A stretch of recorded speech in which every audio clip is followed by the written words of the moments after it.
never thought I'd be sitting here alone. So many years later, after all I've sown. Sounds real? Sounds real. Sounds real. I'm Jason. And I'm Jack. And we're here with AD Tellez in the studio. What's up, guys? This is AD Tellez coming from MBH Recordings, my home studio. So tell us, I've seen some promos out there, and it sounds pretty good. The music that you're coming out with, and first of all, tell me about this project that you're doing.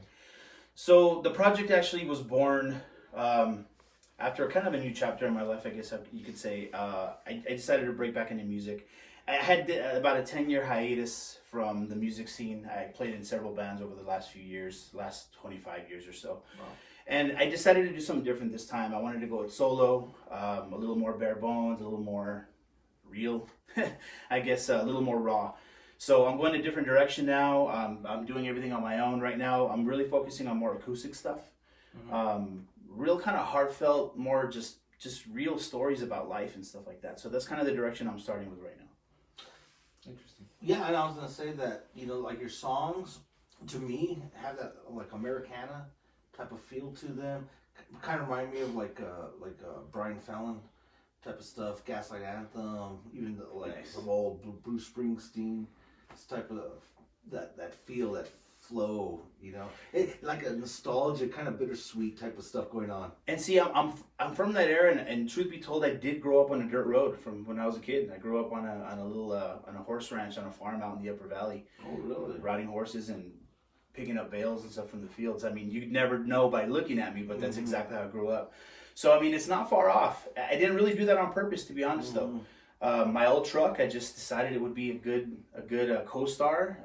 I love driving that thing, and the backdrop here we have in El Paso is just like the perfect, beautiful scenery to do something like that. And the song that I wrote just really bare bones and raw, so it just kind of all came together that way. Cool. So tell us a little about the song that you guys. So the song, The Golden Road, actually came pretty quickly one night. It came from a turning point in my life, I guess you could say.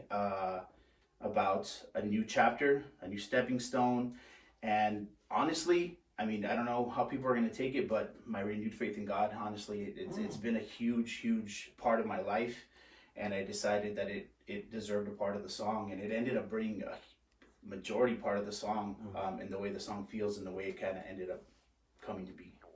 Nice. Do you guys just sound like a Christian artist, or? No, I don't, but I think a lot of the songs are going to come through, and really, honestly, the music's going to speak for itself. Like when I start writing music, the words and the story just kind of flow, and I just start writing them down. And I never really have a very, very set plan as to what it's going to sound like, but sometimes the words just end up what they are, and they feel really good in the song, and that's what I leave. Do you feel like guided sometimes? I do. I'll be completely honest, man. I really do. Lately, I really have. The path has been carved pretty solidly. A lot of stuff has fallen into place, and I really feel like I have been guided, honestly. Yeah. I mean, I do get that feeling a lot. Yeah. And in a weird way, I could kind of relate, because there was a time when I was writing songs, and all of a sudden you're just putting pen to paper, and I don't know, it's weird. It's like something takes over you. Exactly. Right. And you all of a sudden this story or whatever you're kind of like writing about kind of starts bleeding on that page. That's right. And honestly, there's been times during that song that I was writing it that I try to go a different direction with the words, and it would just fight me. Yeah. Yeah. And then I was like, well, I'm just going to go back to what I originally said, just kind of off the cuff, write it down, and it would just kind of flow into itself. Yeah. So the song really, I started lyrics on it probably about 4 weeks ago and stuff, and I kind of hit a wall, and then I picked it up again 2 weeks ago, and one night I just picked it up, I picked the lyrics up, picked the guitar up, and I just started singing and strumming, and the words I just started penning it. Yeah. And honestly, truth be told, the audio on the video is something experimental that I've never done before, and I think it was a good idea. The audio that's on the video was the first time that I ever ran the whole song through. I actually recorded it because I didn't want to forget it. So I was in the original videos from my phone in my living room. You could see me reading the lyrics. Yeah. And when I played it back, I was like, man, this actually sounds pretty good. So I sent it to my marketing manager, and he's like, man, this is a really, really good stepping stone and really starting point for you. I think we should, go with it. And I was originally going to record it here, full on, you know what I mean? Yeah. And then I was like, you know what? We got out to start shooting the video. I was actually going to do the video live and sing outside. But then it was windy. And then I was like, what if we just use the original audio? I was like, it's raw. It's not perfect, but hey, let's try something different. Yeah. So when I brought that to my director, he's like, yeah, man, let's do that. And then he ended up working with it and editing it. And I watched it. I'm like, man, this is like new ground. Like, this is completely raw. And I am going to record, and I'm going to record a version of it, a studio version of it. But I was like, this is exactly what the kind of artist I am. This is, if I take my guitar out and play it for somebody, it's exactly what it's going to sound like. Yeah, exactly. And it's going to be a direct representation of what I'm doing. Awesome. Interesting. So, as far as your music, do you plan to come up with an album, an EP? I mean, what's in the in the making for the future? Absolutely. I have two other songs that I've already. I actually finished a song last night. I need to clean that one up. I have another one that I'm working on now. I plan to do at least a 5 or 6 song EP by at least March or April of 2024, nice. Including a studio version of The Golden Road as well. Yeah. Will be included in that as well. And it's I think I'm really going to keep it real bare bones for this first release. Just acoustic, just kind of maybe some background little things, but nothing too crazy that I couldn't reproduce on a live thing with maybe just one guy helping. Yeah, you're not going to overproduce it. No. Strings and choirs. And you know what, man? What I really want to do at this point is kind of convey the fact that if you're a musician, you don't have to have a lot of stuff to make good music, man. You just have to have a guitar and a really good idea and just sing from your heart, dude. There's a lot of kids that I've heard that are so amazing and I don't have money for this and that's you just scrape enough together for a guitar and get some good strings on it, and that's all you need. Yeah.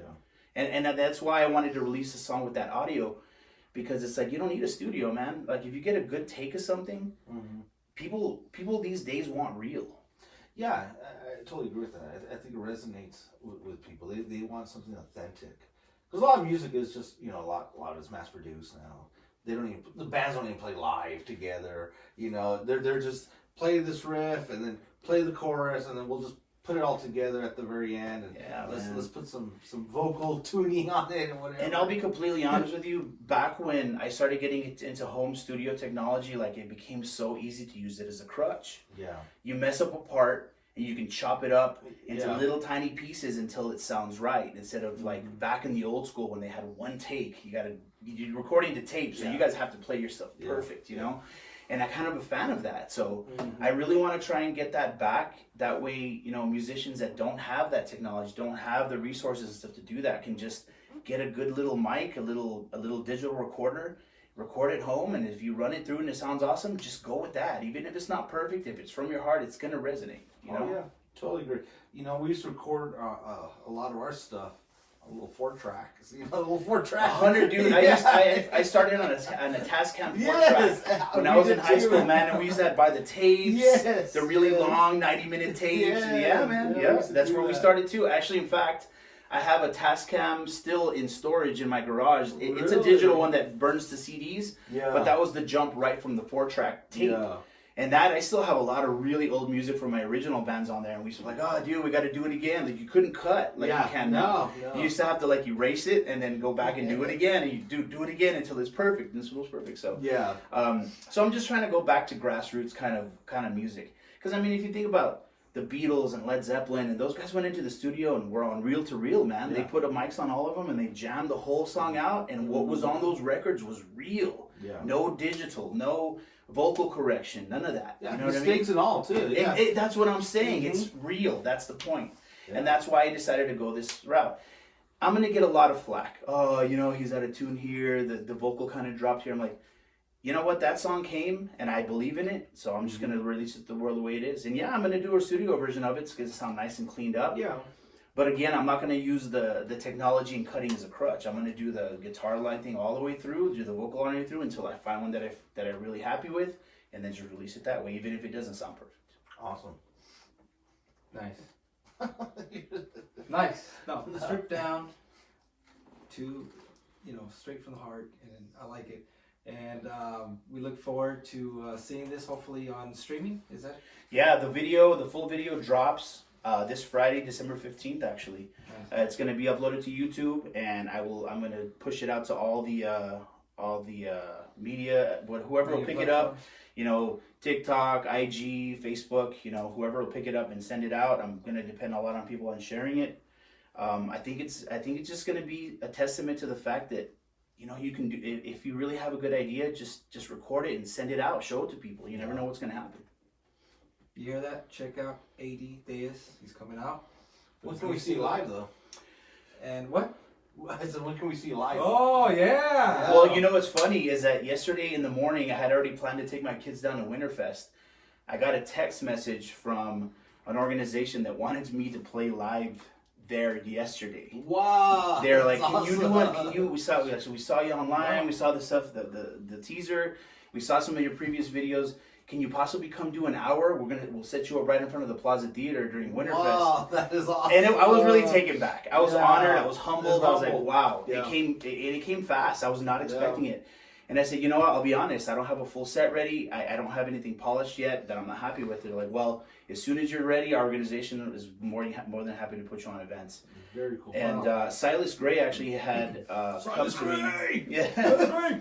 I had spoken with him about doing a St. Patty's Day show early next year. So I'm set to do that, and probably going to be working with him to book some stuff early next year. For sure. Awesome. For sure. Yeah. And I'm going to keep it to where I just walk in the door with my acoustic, plug in, play, and just walk out, and don't have to Yeah, you load don't up the have to whole look this band. thing. Man, like I want Yeah. this stuff to stay here. Oh, yeah. I mean, the nightmare of lugging the equipment. And that's the nice thing, man. And I keep thinking, man, imagine one day you get called to go play in another city. It's like, oh, I have to put my acoustic guitar, my case, take it on the plane, fly, That's play, it. and leave, man. It'll be Yeah. nice. It'd be nice, man. I'll be honest. Yeah, very cool. Well, you heard it first on Sounds Real. AD Tellez. Be on the lookout for his stuff. Be on the lookout for that show at the Crown and Eagle, hopefully. And lots more coming from AD Tellez. Yeah. So The karaoke, baby. karaoke. You guys, Karaoke. he's got karaoke. You guys will find me doing karaoke with you guys when they drag me out, so Yeah. for sure. So look out for AD Tellez. He's coming out. He's coming out strong. He's pulling those stops and full speed. And hey, more power to you. Thank you guys. I definitely Thank you love guys. what you're doing, and keep it up. And we'll definitely post whatever you Oh, yeah. guys, keep me abreast of what's going on, and Absolutely. we'll post it too as well. So thank you for having us on the show. Thank you guys very much for inviting me on, man. I'm very, very grateful for you guys having me on and helping me kind of launch this whole new thing. I really do appreciate it. Well, thanks for taking the time out to be on the show Yeah. and interview. Not show, but but hey, everything's improv. So and I appreciate it. Everything's And- live, like you said. But yeah, That's right, it's right, real, right, it's real. right, man. right. All these mess ups, you'll see it. Yeah, That's right. So I'm a big firm believer of plug and play. So and one last question: what's on your listening table? I'm at what? Listening to Listening table. What do you? Oh currently man, it ranges, man. My kids have me listening to Masked Wolf right now. I'm listening to some astronaut in the ocean kind of song. I mean, I'm listening to a lot of Falling in Reverse with my daughters. I've got a lot of new metal stuff that I really like. I think Ronnie Radke's a rad guy, man. That guy's a genius writer, dude.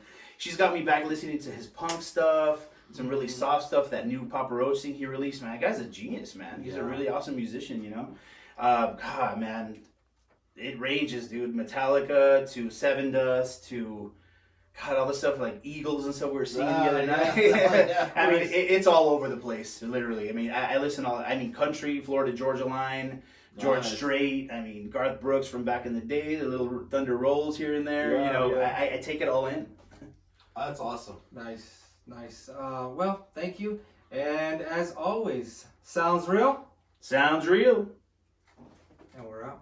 And I never thought I'd be sitting here alone. So many years later.